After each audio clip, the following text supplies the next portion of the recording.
17 actions qui se retrouvent chacune sous la forme d'une fiche qui est présentée de cette manière. Nous avons également défini une gouvernance spécifique pour piloter cette stratégie régionale d'innovation. Et puis nous avons également cette année fait un exercice extrêmement important. Si vous voulez définir une stratégie d'innovation, c'est qui fait quoi. Et on a des surprises quand on pose la question qui fait quoi. Notre stratégie régionale d'innovation s'appuie sur 3 piliers: humain, éducation, qualification, challenge sociétaux, économique, innovation, nouveaux marchés, international business et compétitivité territoriale à travers des items tels que transport et énergie aux technologies de l'information et de la communication. Les 8 orientations stratégiques que nous avons définies sont les suivantes. D'abord, élever le niveau de qualification en écho aux besoins, aux attentes du tissu économique.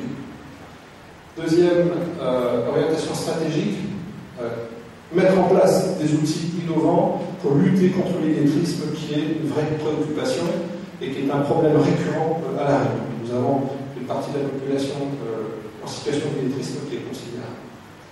Optimiser les ressources locales en interfaçant à la fois les structures et les outils qui existent déjà sur le territoire.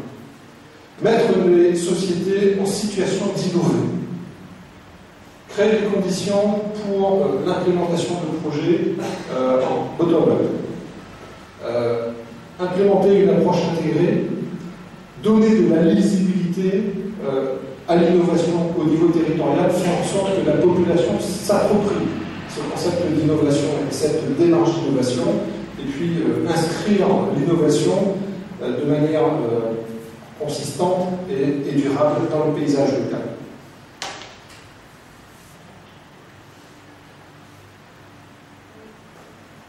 Alors, quand on regardait la situation, le paysage de l'innovation au niveau territorial, alors le NAO remonte à, on va dire, à un an environ.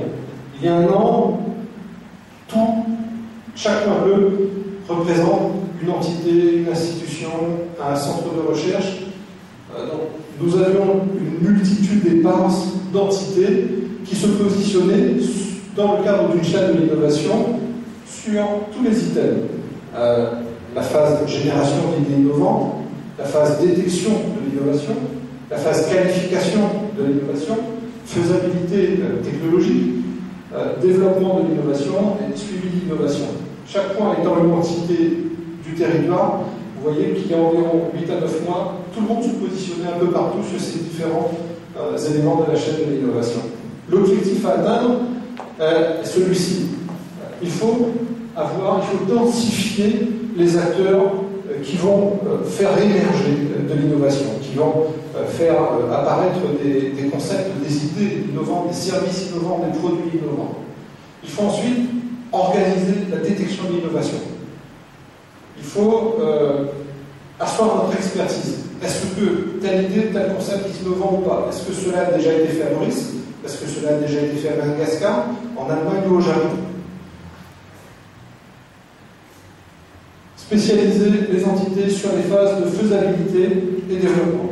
Tout le monde n'est pas taillé pour faire de la faisabilité et du développement, et puis avoir aussi des acteurs qui vont assurer le suivi de cette démarche d'innovation sur le territoire.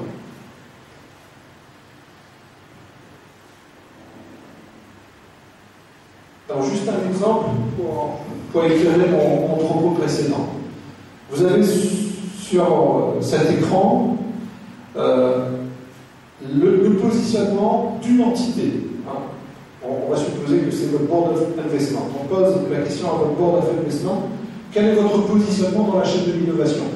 Est-ce que vous êtes en génération, en détection, en qualification, en formulation, faisabilité, développement ou en lancement? Voilà la réponse de cette unique entité. Donc vous voyez, à chaque fois que vous avez un point vert, ça veut dire je suis compétent. À chaque fois que vous avez un point noir, ça veut dire je considère que je ne suis pas compétent. Sur cette slide, vous voyez que cette entité considère qu'elle est compétente un peu partout. Elle est compétente dans la détection. Elle est compétente pas mal dans la génération. Elle l'est dans la formulation, dans la faisabilité, dans le développement et dans le lancement.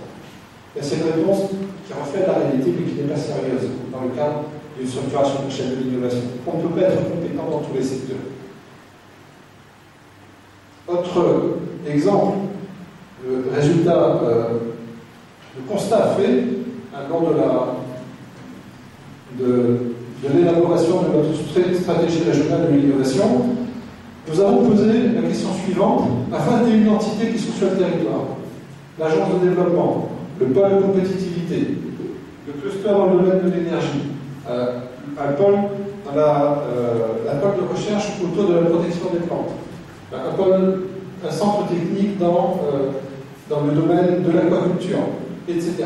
Donc, la question que nous avons posée à chacune de ces 21 entités, c'est quelle est votre perception de votre positionnement, de votre action, uniquement sur l'aspect détection. Donc, vous voyez que cette fois, pratiquement aucun des acteurs ne se considère compétent ou missionné pour faire de la détection. Alors, ça veut dire que nous avons assez naturellement sur un territoire beaucoup d'acteurs qui se sentent compétents lorsque l'entreprise est apparue, lorsque la start-up est là, lorsque la société innovante est là. C'est très valorisant de dire on va la prendre, elle existe, et puis on va l'accompagner pour qu'elle fasse 5, 10, 15, 20 emplois. On pourra ensuite s'en glorifier ou en tout cas en tirer bénéfice d'une manière ou d'une autre. Alors que sur le territoire, vous voyez que sur les parties émergence et détection, génération et détection, les acteurs ne se sentent pas concernés. Donc une fois que vous avez fait ce constat et que vous voulez structurer votre chaîne de l'innovation, il faut clairement faire une mise à plat des missions des différents acteurs sur le territoire. À qui appartient la génération d'idées innovantes? À qui appartient la détection? Qui va faire les études de faisabilité? Qui va qualifier l'innovation? Qui va faire le développement et lancer? Donc il faut que vous fassiez ce travail de manière scrupuleuse en partageant avec l'ensemble des acteurs économiques et politiques pour que cette phase d'appropriation se fasse. Sinon, à mon sens, on n'ira pas dans une structuration de la chaîne de l'innovation.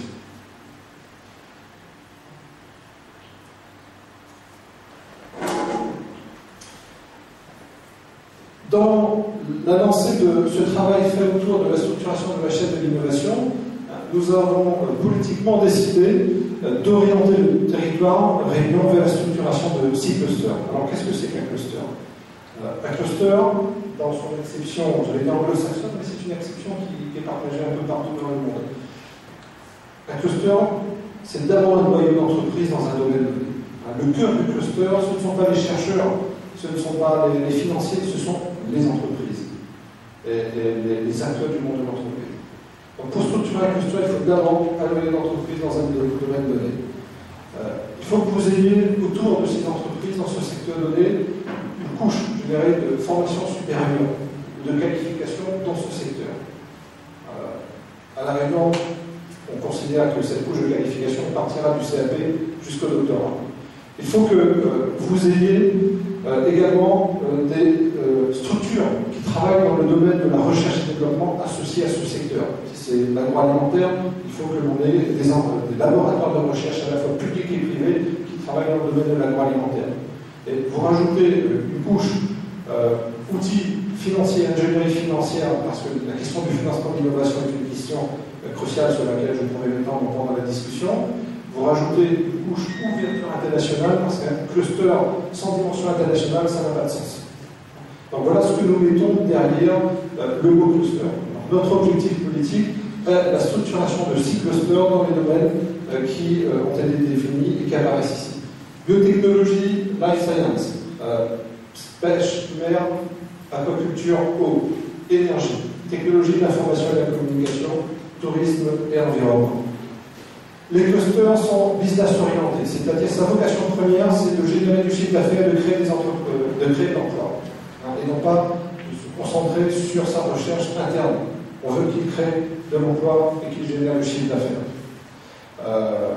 Nous savons que nous avons toujours sur le territoire un goulet d'étranglement qui est ce que l'on appelle en innovation la preuve de concept, sur laquelle je pourrais revenir si vous souhaitez dans la discussion.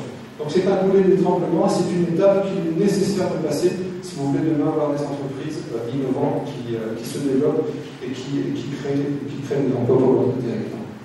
Alors pourquoi, à la suite ou dans la logique de cette structuration de la chaîne de l'innovation, sommes-nous allés vers cette structuration prioritaire de cluster pour une raison qui paraît évidente lorsqu'on regarde la slide suivante. Voilà. C'est une diapositive qui m'a été prêtée par un ami mauricien qui montre l'évolution du produit intérieur brut de Maurice par rapport à celui de Singapour. Et nous avons volontairement décroché Singapour et Maurice pour que ça soit bien clair et bien lisible. Quand on regarde comment a évolué le GDP de Maurice par rapport à celui de Singapour, jusqu'à la fin des années 80, vous voyez qu'il y a une évolution quasi identique entre Maurice et Singapour. Un même cheminement. Même phase qui ont été partagées par les deux entités. 1960, les années 60, Labor Intensive Industrialization. Les années 70, Export Oriented Industrialization. Années 80, Cost Competitive Industrialization. Et puis, à partir des années 90, décrochage entre Maurice et Singapour.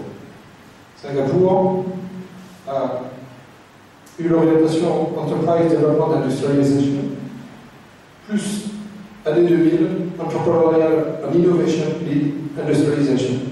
Et nous n'avons pas représenté l'évolution de Maurice parce que vous savez que le GDP mauricien est environ $10 000. Ça veut dire qu'il est toujours à ce niveau. Alors, c'est un constat. Et si on avait utilisé la Réunion à la place de Maurice, on aurait eu le même constat. C'est-à-dire on a une évolution extrêmement faible du GDP par habitant, à la fois de Maurice et de la Réunion, alors que celui de pays tel que Singapour a été multiplié par 5, alors que celui de pays tel que le Pays Basque espagnol a été multiplié par 6, et on a une comparaison équivalente entre la Réunion et le Pays Basque espagnol. Nous sommes à $23 000 de GDP par habitant, le Pays Basque espagnol est à 66 000, alors qu'au début des années 2000, nous étions exactement au même endroit. Qu'est-ce qui s'est passé entre Singapour et Maurice? Eh bien, Singapour a fait le choix d'investir dans l'innovation et de structurer son économie autour d'un certain nombre de clusters, tout comme les Pays Basques espagnols ont fait le choix de structurer leur économie autour d'un certain nombre de clusters qui ont tiré l'économie et favorisé la création de richesses et la création d'emplois. Voilà.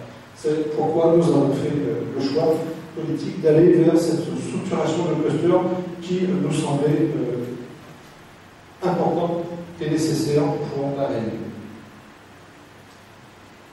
Alors, structurer des clusters, pourquoi? Parce que si vous imaginez que chacun de ces petits poissons est une île de la Commission de l'océan Indien, Réunion, Maurice, Madagascar, ben effectivement, dans cette économie globalisée dans laquelle nous sommes entrés de plein pied, il y a parfois lieu d'avoir quelques appréhensions, pour ne pas dire de paniquer.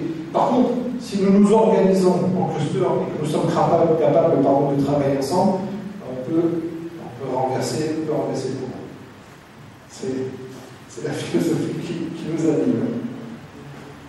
Alors, quel cluster d'excellence possible pour les pays de la Commission de l'océan Indien? Alors, on peut imaginer tourisme, agroalimentaire, green business, TIC, santé, énergie, biotechnologie, on peut en imaginer d'autres.